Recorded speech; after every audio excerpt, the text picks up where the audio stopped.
Gospel. This morning, what I want to do is start a 3-week conversation, if that's okay with you. For the next 3 weeks, I want to have a conversation. And this morning, just so you have a point of reference, is just an introduction.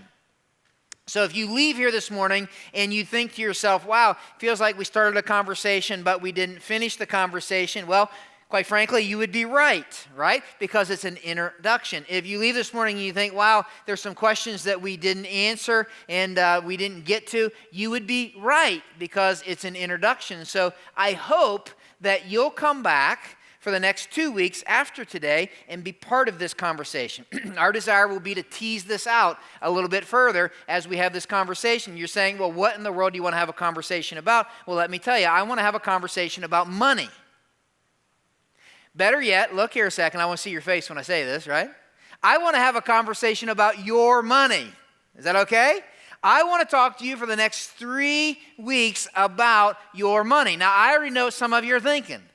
There are some of you in the room, and here's what you're thinking. Wow, that ought to be a short conversation, right? Because I ain't got much money. I know, but I still want to talk to you about your money. There are others of you in the room, and here's what you're thinking. If we're just being honest, you're like, well, this seems like an inappropriate conversation. The reason you feel that way is because it's my money. So what business do you have talking to me about my money? It's a private thing. And so you think, man, that's kind of inappropriate. I don't know that we have any business talking about that in church. There's others of you this morning, it's an uncomfortable conversation. Here's why. Maybe for a variety of reasons for some of you. And I talked to some people on the way out, the first 2 gatherings, and there really were people here like that. You're thinking to yourself, I've been inviting my friend for 3 months, and they came today, right? On the Sunday, he's talking about the most hated thing to be talked about in church, money, right? Which leads to the last thing. Some of you are sitting here today, and you're like, well, this is a very predictable conversation, right? Because you're sitting there saying, this is exactly why I left my last church, right? Because you're saying that's all they talked about, and you're thinking that's all they wanted, and some of you, and there are true stories, they took 2 or 3 offerings every Sunday. Here's what I want, no matter where you fall on there, I want you to do me a favor, okay? Everybody look here a second. All together, collectively, I want us to start by just taking a deep breath. Ready? 1, 2, 3, take a deep breath. Just take a deep breath and relax. Now look at your neighbor and say, it's going to be okay. Just look at your neighbor and say, it's going to be okay, right? We're going to talk about money. Can I tell you this? Here's why it's going to be okay. First and foremost, on purpose. On purpose.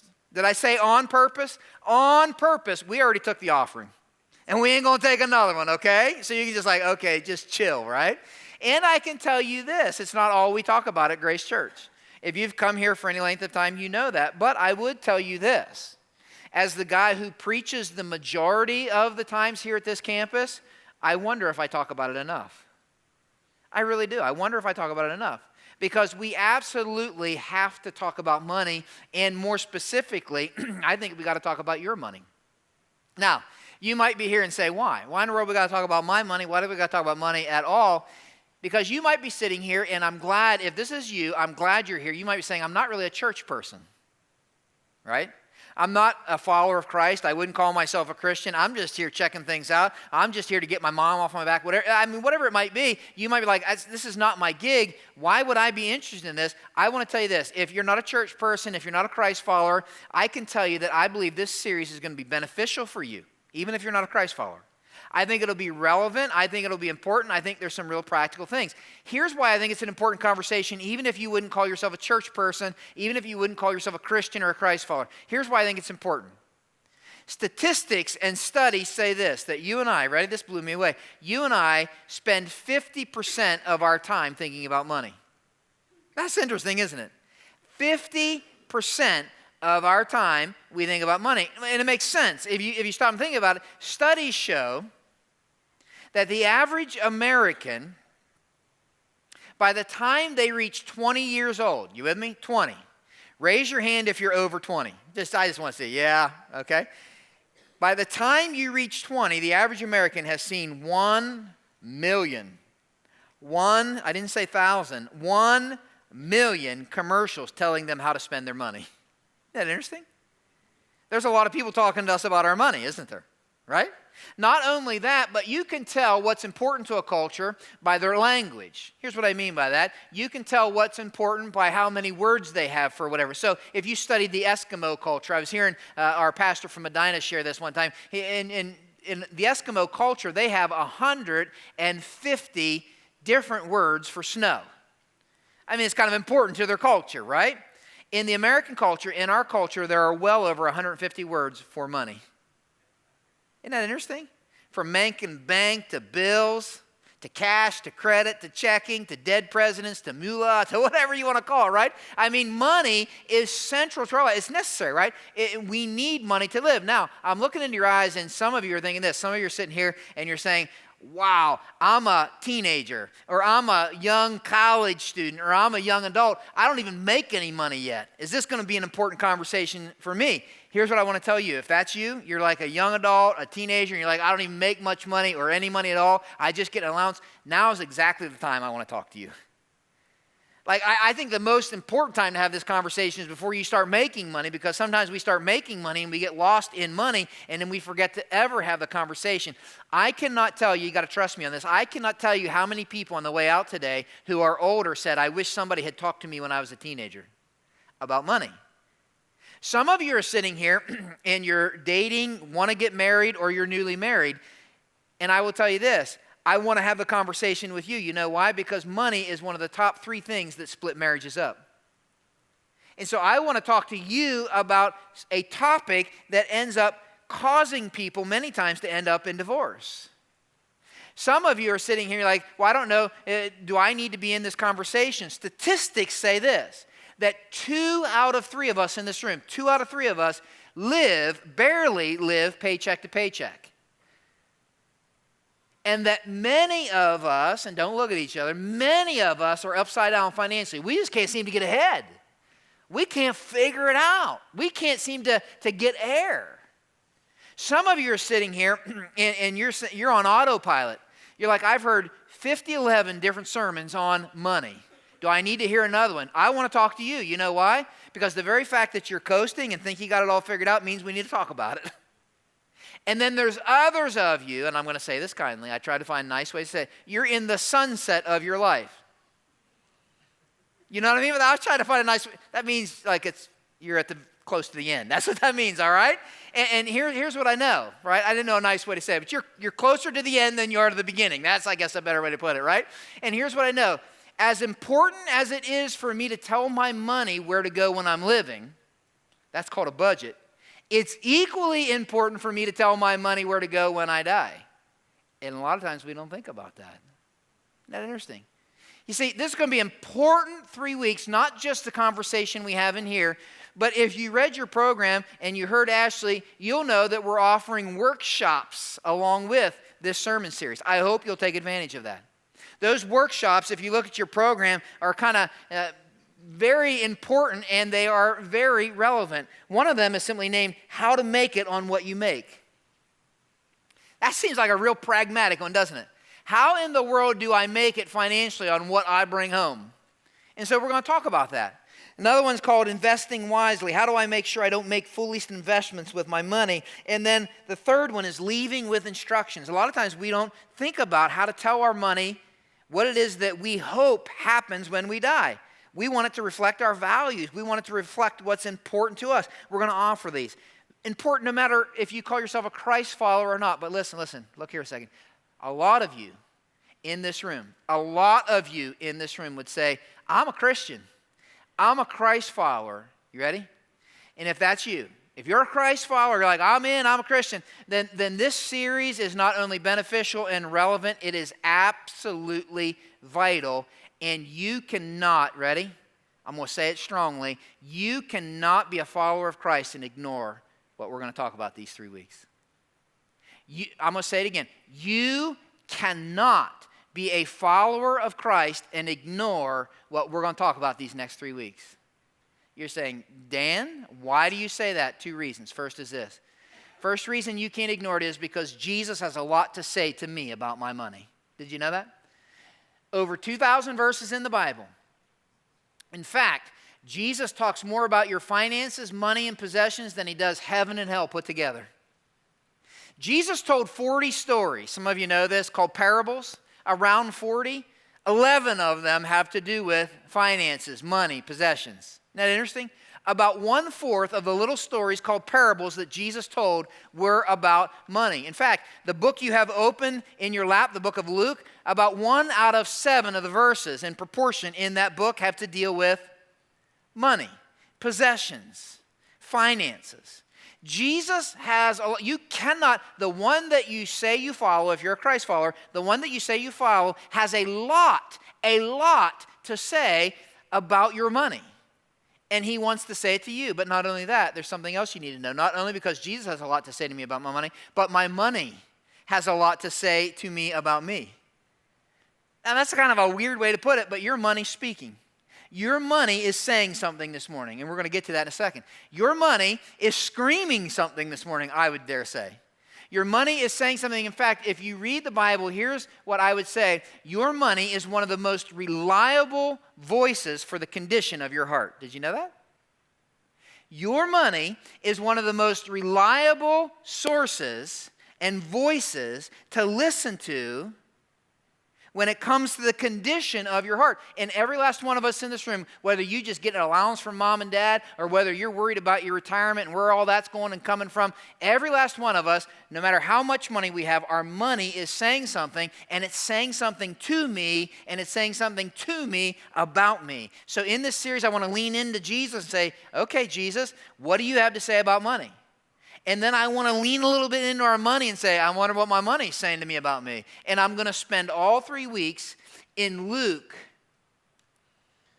in the chapter that you have laid open in your lap. So you can dog ear it.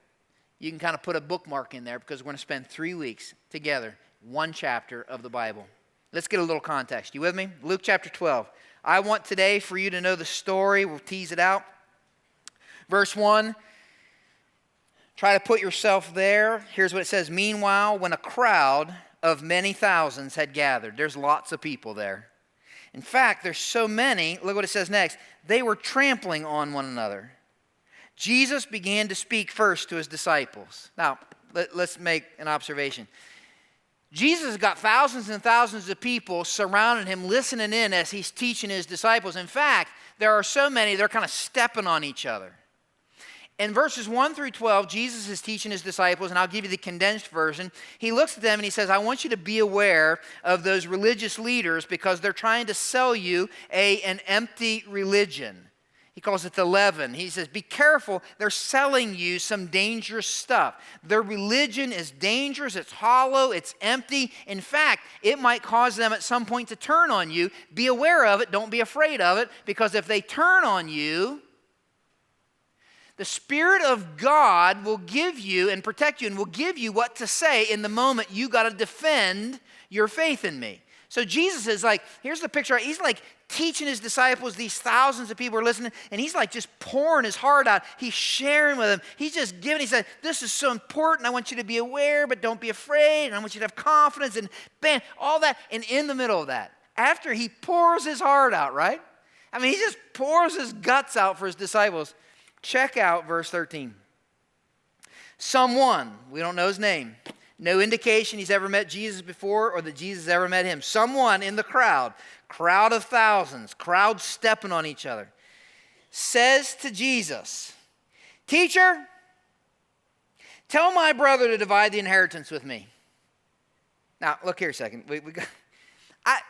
Sometimes we can read the Bible and just kind of read it like words like like that. You got to put yourself there. Thousands of people. Jesus just pours his heart out. And this guy, no indication Jesus knew him or that he knew Jesus. He says, hey, Jesus, I got something to say.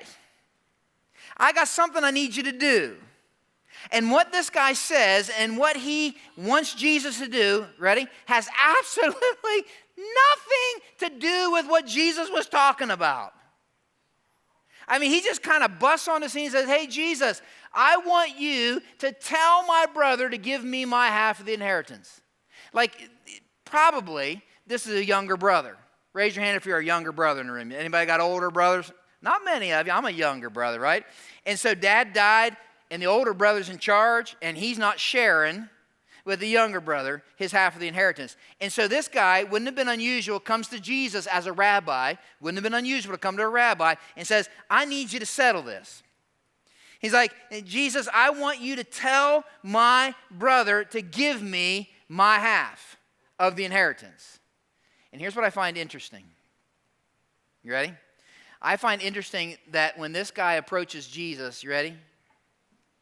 It's okay if this is a little uncomfortable. He approaches Jesus the way many times you and I approach God. He comes to Jesus and he tells him what he expects him to do. And he approaches Jesus the way many times we approach Jesus when it comes to our finances. You know, Jesus, I know I've been listening, I've been a follower, I've been faithfully serving, I've been coming to church, and now I need you to give me that raise that I deserve. You know, Jesus, I love you, and I've been singing, and I'm working with the kids and whatever, and I need you to double my portfolio. Jesus, I need you to come through. Jesus, this is what I expect you to do. I think many times you and I are just like someone in the crowd. And when it comes to my money, I want you to write this down. When it comes to my money, I like to tell Jesus what I expect instead of expecting Jesus to tell me what he would like. This guy was very eager to tell Jesus exactly what he expected him to do. And if I were honest, sometimes I am very eager to tell Jesus what I expect him to do, how I expect him to come through, and less eager to put my ear to the ground and say, you know, Jesus, what is it you'd like me to do? Jesus' response is interesting. If you read the story, he replies to the man, he didn't even call him by name or anything. He said, man, who appointed me a judge or an arbiter between you? And that you, by the way, is plural. He says, I'm not going to get between and settle this dispute with you and your brother. He's like, I'm not getting involved. Jesus knew that's not why I came. But listen. Jesus knew that he could say to the older brother, give your little brother his share, right? And if he did that, he wouldn't solve the deeper problem they both had. And Jesus is always about solving the deeper problem of your heart. He could have made sure the money was in the right hands, but he knew that if he did that and they walked away, they both would have walked away with a deeper problem. And so Jesus wants to address the deeper problem, which leads him to say in verse 15, then he said to them, that is, I assume the older brother is there, potentially, younger brother. He says, watch out! And I yelled it for a reason. Because he seems to be emphatic here in a way that he's not other places. He like, I want you to see this! And then he says, be on your guard against all kinds of greed. Jesus says, I want you to watch out. I want you to detect, work hard, look for greed in your life. The very first thing that we hear Jesus say about our money is this. When it comes to my money, Jesus is telling me to guard against greed. Why? And you might be like, yeah, Dan, okay, I kind of figured that. Why? Why is Jesus so emphatic in saying, watch out, heads up, be on your guard? Why does he do that? Because I think Jesus is aware that greed is something that hides inside of us, goes undetected, is sneaky, is subtle, and will choke the life out of us. Here's what I mean by that. Most people that I know, most people know when they're lying. They know when they're telling a lie. Most people know when they're stealing. They know when they're taking something that's not theirs. Most people know when they're committing adultery. They know.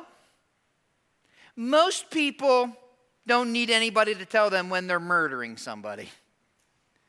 You know, like, there are certain things that's like, boop, boop, boop, on the dashboard, don't need anybody to tell me.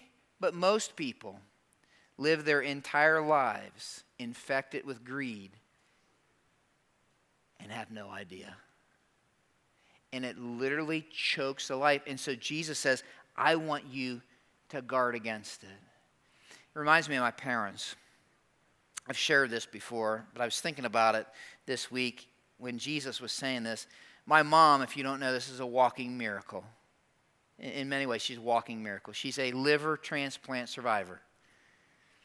And when my mom first got sick and her liver began to fail, we all knew it.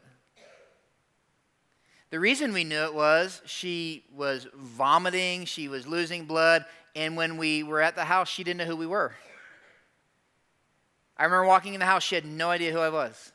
Because when your liver begins to fail, all of a sudden this ammonia builds up in your system and it causes you to think kind of wacky. And she had no idea who we were. And so we as a family, we didn't have to sit and say, I wonder if something's wrong with Mom. We were like, whoop, whoop, whoop, 911, ambulance, got her to the hospital, bam, bam, bam, bam, bam, led down a journey of my mom getting a new liver. There was something wrong with my mom. But you know what we didn't know? That my dad, who was very instrumental in nursing her back to health that whole time and probably for many years before, had a cancer inside of him that none of us knew. He didn't know. We didn't know. No doctor had talked to him about, that literally was choking the life out of him. And so that my dad, a year, almost the day after she got her liver transplant, was finally diagnosed with a cancer that would eventually choke his life out before she went. I think what Jesus is saying is this. You know it when you're stealing. You know it when you're lying. You know it when you're committing adultery. You know it when you're murdering. But greed is a cancer in your heart that left undetected will choke the life out of you. And he says, I want you to watch out. I want you to be on your guard. I want for you to look for it in you. I want you to ask yourself questions. Begs the question, what in the world is greed? Simply, greed is the self-focused, selfish desire for more. Greed is no respecter of persons. Rich people are greedy. Poor people are greedy. Old people are greedy. Young people are greedy. Men are greedy. Women are greedy. And so what he says is, watch out for greed. But look what he says at the end of verse 15. He says, watch out, comes in all kinds of forms. And then he says this, life does not consist in the abundance of your possessions. He's saying not only is greed subtle, sneaky, left undetected, will choke the life out of you. But here's the deal. Greed in your life, listen, greed in your life will cause you to evaluate your life wrong. That's what he's saying. You'll begin to evaluate your life based on what you make, how much you have. You'll begin to evaluate whether you're successful based on what you have.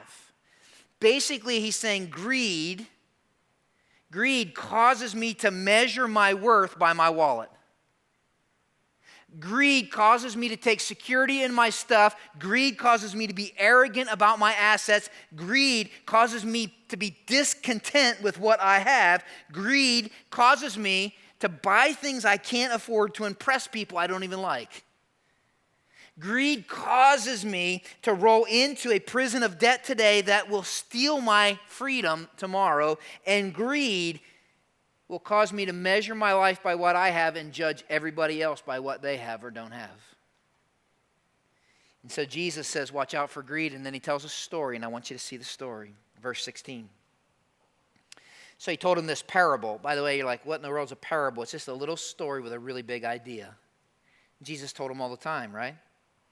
The ground of a certain rich man yielded an abundant harvest. In verse 17, he says, he thought to himself, what shall I do? I have no place to store my crops. And so what he said, there I will store my surplus grain, and I'll say to myself, you have plenty. Whoops, I skipped this. Then he said to himself, this is what I'll do. I'll tear down my barns and build bigger ones, and there I'll store my surplus grain. I'll say to myself, you have plenty of grain laid up for many years. Take life, eat and drink, and be merry.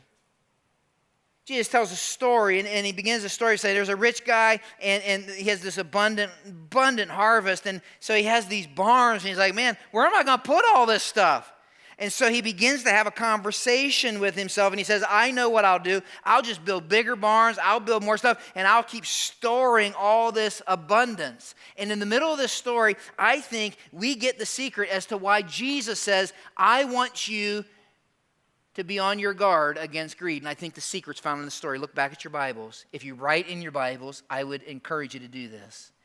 I would circle every pronoun in the story. Now, look here a second. Some of you are like, pro what? Right? I get it, right? Been a long time since school, right? What in the world's a pronoun? Here's a pronoun. Ready? He, she, we, you, I. You with me? Pronoun. Say it out loud with me. Pronoun. Circle every one. Verse 17. He thought to himself, what shall I do?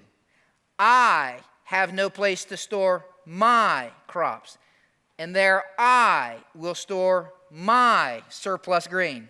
And I'll say to myself, you have plenty of grain laid up for many years. What's the point I think Jesus is making? Listen to me. This is so key. We're going to tease it out more next week. Greed. Why is he saying be on your guard against greed? Because greed always disregards God. God is nowhere in this guy's conversation.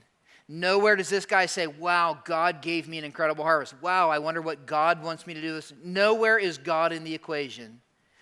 Greed always subtracts God from the equation. Greed will disregard God. I'm going to let you write it down, and I want you to look here a second, because I'm going to say something that's not very comfortable. Greed is an interesting cancer that is, Jesus is saying, is very hard to detect in me. It's easy to detect in others. Tracking with me? It's easy to look at others and say, wow, they're greedy, and it's hard to detect in me. And greed always disregards God, always wants to leave God out of the equation. Isn't it interesting? Look here a second. This is so interesting to me. That money is the number one most hated topic talked about in church. Isn't it interesting that we want to do our money minus God? We want to do our finances and disregard God. I got that here. Pastor Dan, you can talk about sex and marriage and all that important stuff all you want in church. Just don't talk about money. Isn't that interesting? You see, it's easy to see it in others, and it's hard to detect in us. And I think what Jesus is saying is, he's like, listen, when I disregard God, all of a sudden greed begins to take root in my life. Verse 20, he finishes the story, says, God said to him, you fool, this very night your life will be demanded from you. Then you'll get what you have prepared for yourself. By the way, most of us will run out of time before we run out of money. Most of us in this room will run out of time before we run out of money. Just remember that. And he says, listen, buddy, you got bigger barns, a lot of grain, and tonight it's over. And he said, you haven't thought much about that, have you? And then he says, this is how it will be with whoever stores up things for themselves but is not rich towards God. He says, I want you to be on your guard against greed, first and foremost because greed disregards God. But I think what he's saying here is because greed will make me poor. He says, I can be really, really wealthy. I can have a big bank account and be spiritually bankrupt. I think that's what he's saying. I think what he's saying is that everybody around me might think, wow, they're really wealthy. They got all the toys. They got all the bells and the whistles. And I can be absolutely broke when it comes to what really matters. I think what he's saying in my attempt to chase down everything money can buy, I might forfeit and lose those things that money cannot buy. You see, our culture tells us this. You want to be successful? You want to really live? Man, you got to upgrade. You haven't lived till you've gone on a cruise. You haven't really experienced life till, right? Our culture just sells us over. There's nothing wrong with going on a cruise. And here's what happens. Some of us, in our desire for more and more, we begin to chase everything that money can buy, and we end up forfeiting the things that money can't buy. Relationships, investing in our family, and last but certainly not least, cultivating a relationship with God, the most important relationship that we'll ever have. I think that's what Jesus is saying. When it comes to money, he says, I want you to guard against greed. Now, here's what's interesting in the story. Because I think maybe some of you are thinking this. Remember, he's got thousands of people hanging out, and he was talking to his disciples. This guy pipes up, And so he tells him this story, and his disciples are kind of listening to him talk to this guy and maybe his older brother. And I like to put myself there. I wonder if his disciples were thinking maybe what I would think of them, and like, man, that's a really cool story. You really gave it to that guy. I mean, you talk to him about the rich guy in the story. Oh, to have a rich guy's problems, right? I mean, it'd be great. But the disciples are like, we gave up everything for you. I mean, that's probably not our issue. I mean, we gave up everything to follow you, Jesus, so give it to him, man. Guard against greed. And in the story, Jesus goes from focusing on someone in the crowd back to his disciples, and he has something else to say. Look what he says, verse 22. Jesus said to his disciples, therefore I tell you, do not worry about your life, what you'll eat, about your body, what you'll wear. For life is more than food, and the body more than clothes. He says, look at those birds, the ravens. They don't sow or reap. They have no storeroom or barn, yet God feeds them. How much more valuable you are than birds. I want you to write it down this way. When it comes to my money, Jesus is telling me something else, and that is this. He's telling me to quit worrying. He realizes that we many times fret over our finances. We become preoccupied with our money. The word worry means to be torn apart, literally divided, wrecked. And for some of us, worry is our drug of choice. For some of us, that's how we describe ourselves. We're a worry-wart. I don't even know what that means, right? But that's how we describe ourselves, right? For some of us, we worry ourselves sick. And for some of us in this room, we worry ourselves sick over our finances. And Jesus says, when it comes to my money, he says, quit worrying. Why? Well, look what he says next in verse 25, I think it is. He says this, who of you by worrying can add a single hour to your life? Since you can't do this very little thing, why do you worry about the rest? Jesus says, quit worrying. Why? Because worry just plain old doesn't work. He's saying worry hasn't added a single hour to anybody's calendar. Worry hasn't put $1 in anybody's pocket. And worry certainly hasn't solved anybody's problem. Here's what worry does. You ready? Here's what worrying over my finances does. It causes me to awfulize what I don't have and to minimize what I do have. That's what worry does. You ought to write that down. No place to fill in the blank. But worry causes me to awfulize what I don't have, and it causes me to minimize what I do have. Interesting, right? So Jesus wants to keep talking, and here's what he says, verse 27. He says, well, consider not just the birds, but the flowers, how they grow. They don't labor or spin. Yet I tell you, not even Solomon in all his splendor was dressed like one of these. If that's how God clothes the grass of the field, which are here today and tomorrow is thrown into the fire, how much more will he clothe you, you of little faith?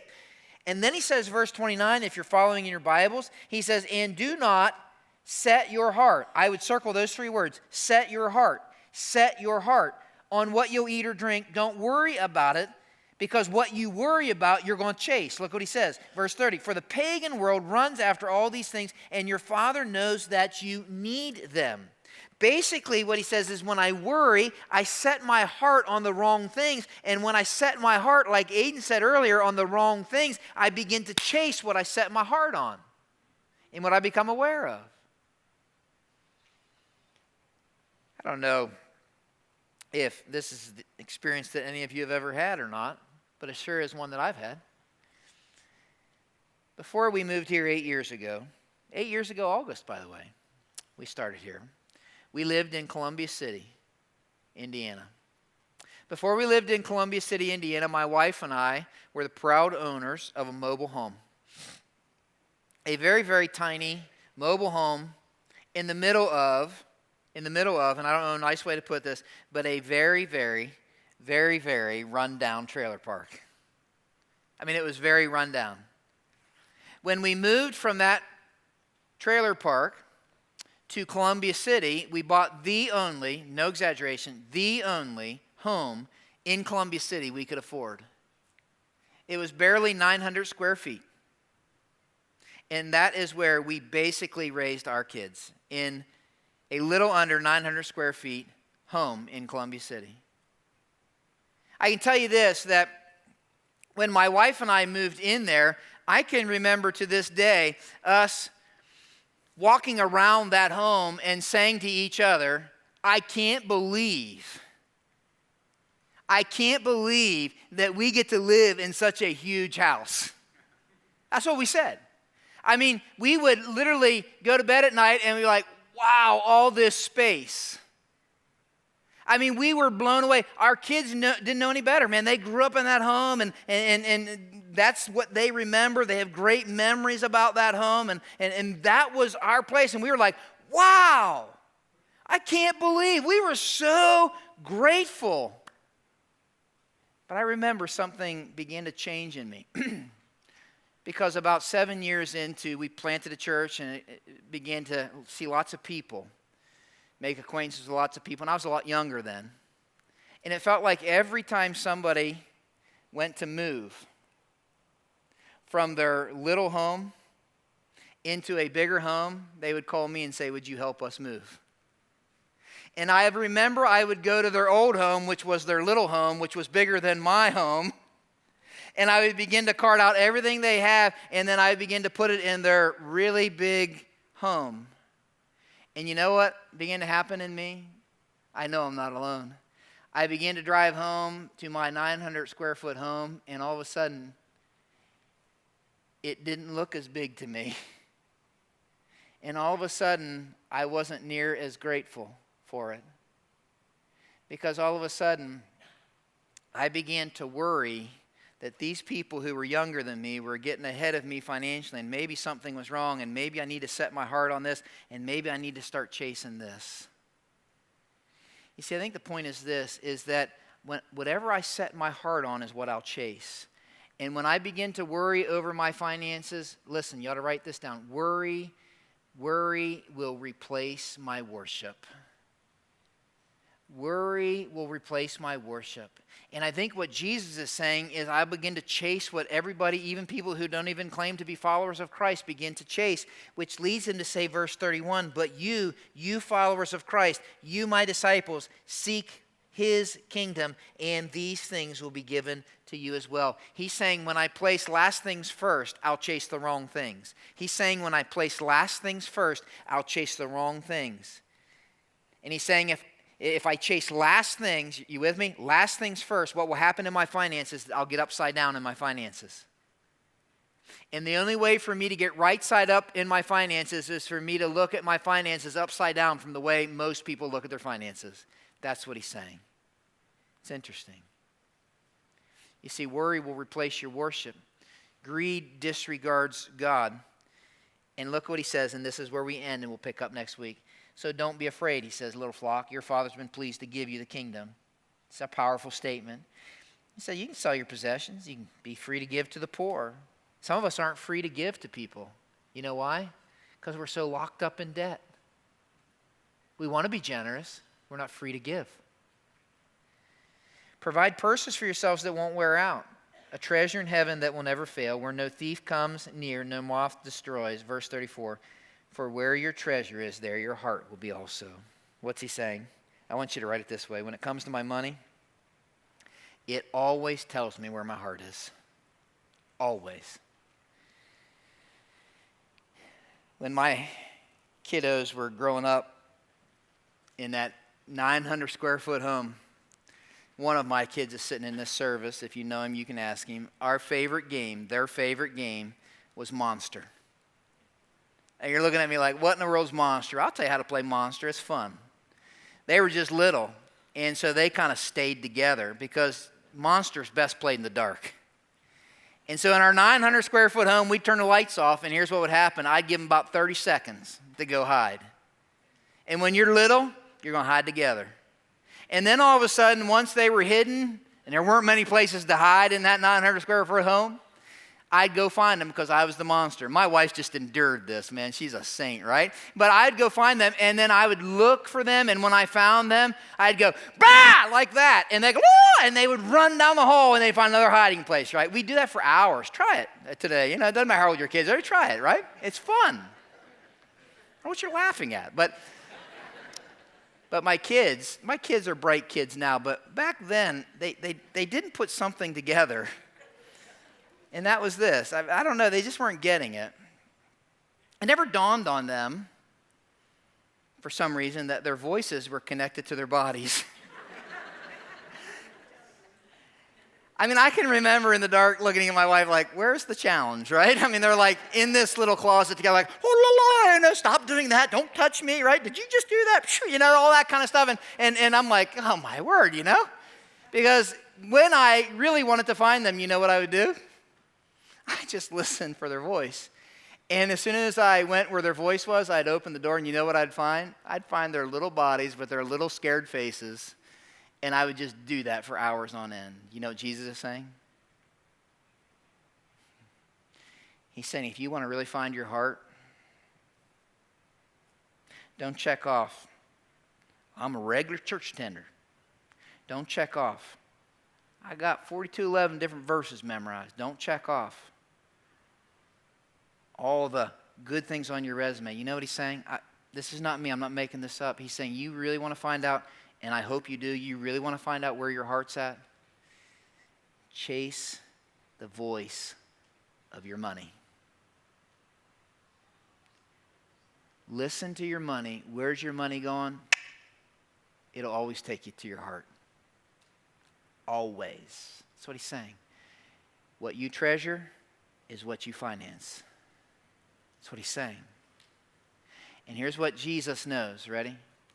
He's saying he knows that the biggest competitor for your heart, what he wants is your heart, will be your money. Look what he says in Luke 16. Can we throw that on the screen? Luke 16. There you go. No one can serve two masters, for you'll hate one and you'll love the other, or you'll be devoted to one and despise the other. Look at this. You cannot serve both God and Satan. That's not what he says, is it? Isn't that interesting? He says you can't serve both God and be enslaved to your money. It's interesting to me. So for the sake of today, introduction, I have some application, going to pray, dismiss you. Here's my application. And I double dog dare you to do this. For those of you who have no idea what that means like I'm really, really serious. I double dog dare you to do this. Here's the application. I want you for the next 30 days, ready? Next 30 days to listen to what your money is saying. In fact, here's how I want you to do it. I challenge you. I double dog dare you to do this. I want in the next 30 days to track and write down every penny you spend and let it show you where your heart's at. You're like, all right, Dan, listen, you don't have to tell me what you find. I would love to hear if some of you are doing it. You don't have to tell me what you find. I get it. I double dog dare you to do it. Some of you in the room, you may be surprised. I'd rather know where my heart is.